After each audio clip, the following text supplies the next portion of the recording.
Président, vous avez dit que c'est un honneur, et cela est vrai, mais c'est aussi une charge. Vous avez beaucoup de gens qui sont derrière vous actuellement et qui croient en vous.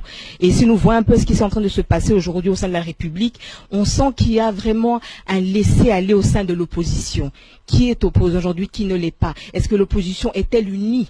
Vous avez pris une pose de position actuellement qui, des fois, est très mal comprise. De quelle manière pouvez-vous défendre votre lecture par rapport au bien-être de la nation? Oui, je l'expliquerai, si vous le permettez, à un autre moment. Je parlerai de cette position à un autre moment. Mais à mes amis, j'en ai parlé quand on était entre quatre murs. Mais ça fera vraiment l'objet de toute une conférence pour que j'explique cette position. Je suis le premier, comme vous pouvez vous en douter, à regretter ce cafouillage, cette cacophonie qu'il y a au sein de l'opposition. D'autant plus que j'ai investi ma personne à plusieurs reprises dans des réunions à Kinshasa et ailleurs pour qu'on ait un entendement commun. En fait, ce qui se passe, c'est simplement un problème de divergence de vue sur une stratégie. Et c'est malheureux de voir que certains d'entre nous n'ont pas eu à maîtriser leurs nerfs et se sont répandus comme ça sur les réseaux sociaux, mettant en péril cette unité de l'opposition qui nous est chère. Et nous n'avons pas le droit de nous comporter comme ça parce que toute une nation espère en nous. Et au-delà même de la nation, nous qui avons la chance d'avoir des contacts diplomatiques internationaux, nous pouvons dire beaucoup de sympathie se portent sur notre cause, celle de l'opposition, et beaucoup de déception aujourd'hui se manifestent vis-à-vis de cette cacophonie. Donc il faut très vite revenir à la raison, calmer nos ardeurs et réfléchir sur ce à quoi j'ai invité nos amis de l'opposition, tous les amis de l'opposition hier dans un tweet, c'est-à-dire à se pencher sur nos priorités qui sont la désignation du candidat commun et les défis à relever vis-à-vis du fichier électoral, parce qu'on n'en parle pas beaucoup. J'entends les gens parler de machines, mais moi je crois que le fichier électoral corrompu fait plus de tort que la machine. Donc machine à voter et enfin fichier électoral et puis machine à voter. Réfléchissons là-dessus, nous pouvons le faire, au lieu de passer notre temps à nous invectiver, à nous vilipender sur les réseaux sociaux. Ce n'est pas du tout honorable et c'est même criminel en ce moment où le peuple a besoin de nous. Président, vous avez dit que c'est un honneur, et cela est vrai, mais c'est aussi une charge. Vous avez beaucoup de gens qui sont derrière vous actuellement et qui croient en vous. Et si nous voyons un peu ce qui est en train de se passer aujourd'hui au sein de la République, on sent qu'il y a vraiment un laisser-aller au sein de l'opposition. Qui est opposé aujourd'hui, qui ne l'est pas? Est-ce que l'opposition est-elle unie? Vous avez pris une pose de position actuellement qui, des fois, est très mal comprise. De quelle manière pouvez-vous défendre votre lecture par rapport au bien-être de la nation? Oui, je l'expliquerai, si vous le permettez, à un autre moment. Je parlerai de cette position à un autre moment. Mais à mes amis, j'en ai parlé quand on était entre quatre murs.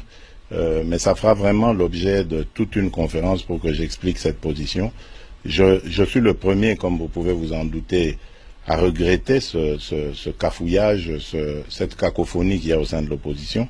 D'autant plus que j'ai investi ma personne à plusieurs reprises dans des réunions à Kinshasa et ailleurs pour qu'on ait un entendement commun. En fait, ce qui se passe, c'est simplement un problème de divergence de vue sur une stratégie. Et c'est malheureux de voir que certains d'entre nous n'ont pas eu à maîtriser leurs nerfs et se sont répandus comme ça sur les réseaux sociaux, mettant en péril cette unité de l'opposition qui nous est chère. Et nous n'avons pas le droit de nous comporter comme ça parce que toute une nation espère en nous. Et au-delà même de la nation, nous qui avons la chance d'avoir des contacts diplomatiques internationaux, nous pouvons dire beaucoup de sympathie se portent sur notre cause, celle de l'opposition, et beaucoup de déception aujourd'hui se manifestent vis-à-vis de cette cacophonie. Donc il faut très vite revenir à la raison, calmer nos ardeurs et réfléchir sur ce à quoi j'ai invité nos amis de l'opposition, tous les amis de l'opposition hier dans un tweet, c'est-à-dire à se pencher sur nos priorités qui sont la désignation du candidat commun et les défis à relever vis-à-vis du fichier électoral, parce qu'on n'en parle pas beaucoup. J'entends les gens parler de machines, mais moi je crois que le fichier électoral corrompu fait plus de tort que la machine. Donc machine à voter et enfin fichier électoral et puis machine à voter.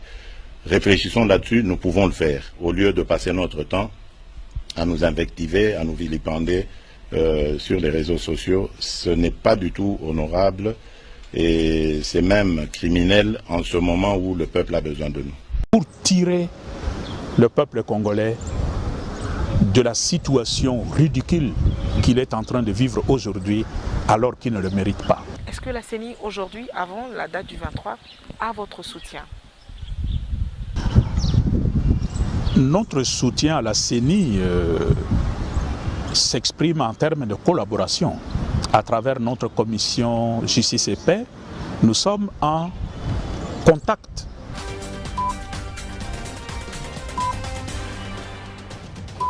Bonsoir à tous et bienvenue à cette édition d'Information Actu 30. Mesdames et messieurs, voici d'abord les titres de votre journal. L'équipe de campagne du candidat du Front commun pour le Congo est désormais connue. Elle est composée de 500 membres répartis dans 48 cellules.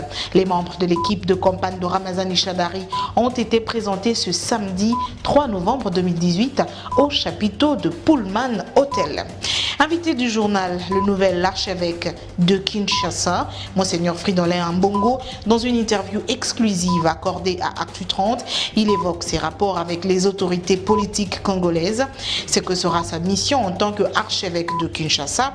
Il commente aussi le processus électoral en cours en République démocratique du Congo.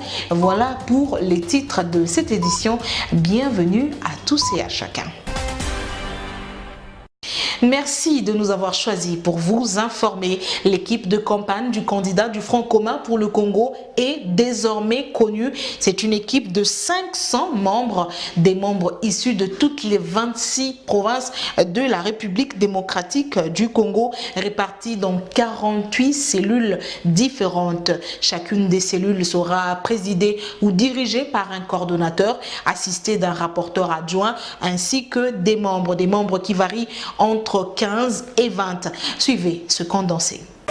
Raïs, 100% et sûr. C'est un événement solennel et capital pour le camp de la majorité présidentielle. Le chapiteau de Pullman Hotel, plein comme un œuf. Tous habillés en blanc, ils sont venus assister à la présentation de l'équipe de campagne du candidat du FCC Emmanuel Ramazani Chadari. Selon Néhémie Mouilania, directeur de cabinet du chef de l'État et coordonnateur de la cellule chargée des questions juridiques, la composition de l'équipe de campagne du FCC prend en compte les 26 provinces, les structures de la société civile, les partis politiques et les communautés des bases.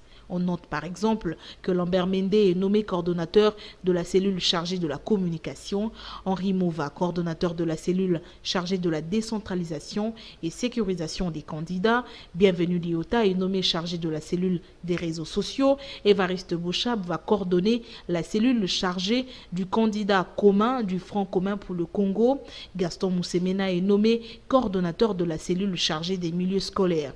Le député Zoé Kabila va lui s'occuper de la cellule chargée de la jeunesse. Et la députée nationale Jeannette Kabila siégera comme rapporteur dans la commission chargée des finances. L'évêque Pascal Mukuna, membre de la cellule chargée des confessions religieuses. André Kimbuta est nommé coordonnateur de la cellule chargée des artistes, avec comme entre autres membres Werason, Esobe, Barbara Kanam ou encore Tchalamwana. Raphaël Katebe Katoto est membre de la cellule chargée des hommes d'affaires. Maître Aimé Kilolo pilotera la cellule du collectif des porte-paroles du candidat du FCC. Emmanuel Ramazani Chadari n'a laissé aucune catégorie de la population congolaise. Au nombre des cellules, il y a entre autres la cellule des cambistes, la cellule des Wewa, la cellule des personnes avec handicap ou encore la cellule des femmes. C'est une organisation qui va finalement mettre en place une stratégie forte pour la victoire du candidat du FCC aux élections présidentielles prévues le 23 décembre prochain par la CENI. C'est donc le go qui est donné par le camp présidentiel pour la campagne électorale. C'est ce qu'ont dit les membres de l'équipe de campagne de Ramazani Shadari, le candidat du Front commun pour le Congo. Je vous propose ici de les écouter au micro de Actu 30. Tout le monde devait entrer dans l'arche de Noé pour être sauvé. Alors, malheur à ceux qui ne prennent pas place à bord de cette arche-là. Et l'explication est simple. Je le dis, je le redis toujours, le FCC n'a qu'une seule vocation, travailler pour le peuple. Voter pour Ramazani Shadari, ils vont simplement voter pour le Congo. Membre de l'équipe de campagne, qu'est-ce qu'on peut attendre de vous? C'est le travail et les résultats. La victoire au 23 décembre 2018 d'Emmanuel Ramazani Shadari. Le FCC a voulu lancer un signal fort à la population aujourd'hui que le front est prêt pour les élections. Vous savez, une élection, c'est une organisation. Je suis sûr que les gens demain vont crier à la fraude, mais ils ne sont pas organisés. Ils ne sont pas sur l'ensemble du territoire national. Aujourd'hui, le FCC vous a montré son équipe de campagne qui est une équipe très très solide et je suis confiant avec cette équipe-là, on ne peut que remporter les élections. Avoir la présentation de cette équipe, il n'y a pas match, il n'y a pas photo. La victoire du FCC est bien claire. Il faut être sorcier de la dernière sorcellerie pour ne pas imaginer que c'est le FCC qui prendra le pouvoir. Et l'argument détail, c'est quoi? Nous sommes du camp du peuple parce que le FCC est accueilli comme à manger par le peuple. Je remercie d'abord le candidat Emmanuel Ramazani Shadari pour le choix qu'il a posé à mon modeste personne d'être comme membre de son équipe de campagne. Donc nous sommes là pour sa victoire. Vous êtes de quelle cellule? Je suis là pour coordonner toutes les provinces, les campagnes de toutes les provinces. Qu'est-ce que vous lui assurez? C'est la victoire, on lui assure la victoire. La victoire est écrasante.